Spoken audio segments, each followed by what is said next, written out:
Alrighty, Evan, here's your small block Ford, just got done running it. Kind of give you a description of this combination, also some information here. This customer sent in his Borla and his front end. Had some really nice parts, so we installed it for him. It's a really nice motor. And a couple things, as you well know, we preach, dyno testing, and there's a few levels of dyno testing. Some people out there just have a base motor and they run it across the dynos, and then obviously when they sell the motors, then add on manifolds, carb distributors, things of that nature. So that, you're halfway there. There's some people that don't dyno them, just hot run them, which is really not even close. So we really preach, try to run as much accessories as possible.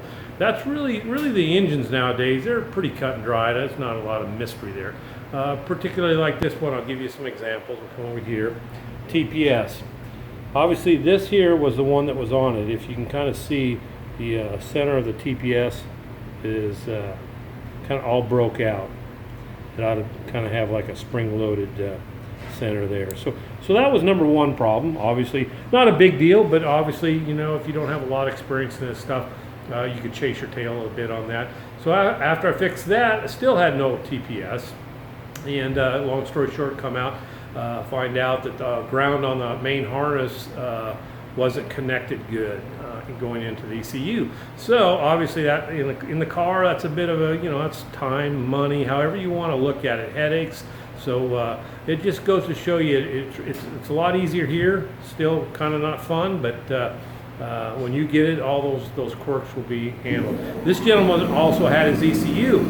And so he didn't have a wiring harness or anything. Obviously we do a bunch of this if you pay attention, and we had a harness for him. So the good thing, his ECU will be loaded up with a tune, so he can pretty much hit the key, rock and roll. So so that's a short blurb on kind of why you should do it this way. Obviously this has got AFR heads on it, custom grind camshaft, custom pistons, real nice. It's got a World Products block, real nice setup. So go in there and show you how to ram. Okie dokie, 3,600, 467 foot-pounds of torque. Looks like 532. It peaks kind of flat right in there. And peaks power 572. Real flat up there too. So that's what we like to see. Rated at 575. Front end's about 15. So everything's good. We'll get her off there, get her in a crate, and have a great day.